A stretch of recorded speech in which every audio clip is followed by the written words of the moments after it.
ಅವಾಗ ಮನೆ ತಿಬ್ಲೆ ಬಂದು ಓಟ್ ಹಾಕ್ರಿ ಅಂತ ಬಂದರು ಅಲ್ವೇನವ.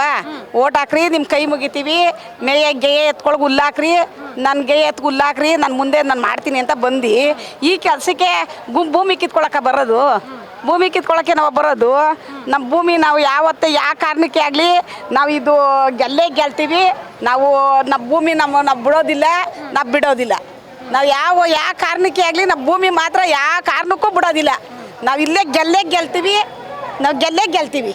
24 ಗಂಟೆಲ್ಲ ಮುಖ್ಯಮಂತ್ರಿ ಹತ್ರಕ್ಕೆ ನಾವೇನಾದ್ರು ನಾವು ಜಮೀನು ಬೇಡ, ನಮಗೆ ದುಡ್ಡು ಜಾಸ್ತಿ ಕೊಡಿ ಅಂದರೆ ಅಲ್ಲಿ ಕರ್ಕೋಗಿ ಮಾತಾಡಿಸ್ತಾರಂತೆ. 24 ಗಂಟೆ ಮಾತಾಡಿಸ್ತೀವಿ ಮುಖ್ಯಮಂತ್ರಿಗೆ ಅಂತ ನಮ್ಮ ಬಾಲಕೃಷ್ಣ ಅವರು ಹೇಳೋದು.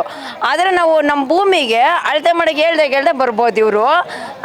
ನಮ್ಮನ್ನ ಮೀಟ್ ಮಾಡಿಸಿ ಅಂತ ನಾವು ಕೇಳ್ಕೊಂಡ್ರೆ ಆಗಲ್ವಂತೆ. ಅದಕ್ಕೆ ಇನ್ನೂ ಡೇಟ್ ಫಿಕ್ಸ್ ಮಾಡ್ತೀವಿ ಅಂತ ಹೇಳೋರೆ. ದುಡ್ಡು ಹೆಚ್ಚಿಗೆ ಮಾಡೋದಾದರೆ ಒಪ್ಕೋತೀವಿ ಅನ್ನೋದಾದ್ರೆ ನಾಳೆನೇ ಕರ್ಕೊಂಡೋಗಿ ಮೀಟ್ ಮಾಡಿಸ್ತಾರೆ. ಇದು ನಮ್ಗೆ ಬೇಡ ದುಡ್ಡು. ಎಷ್ಟು ಕೋಟಿ ಸಾವಿರ ಕೋಟಿ ಕೊಟ್ಟರು ನಮ್ಗೆ ಬೇಡ. ನಮ್ಮ ಭೂಮಿಗೆ ಬೆಲೆ ಅದೇ. ಅವತ್ತು ರೂಪಾಯಿಗೆ ಬೆಲೆ ಇತ್ತು, ಇವಾಗ ಕೋಟಿಗೆ ಬೆಲೆ ಇಲ್ಲ. ರೈತ ಕೋಟಿ ಸಂಪಾದನೆ ಮಾಡಲಿವಾ?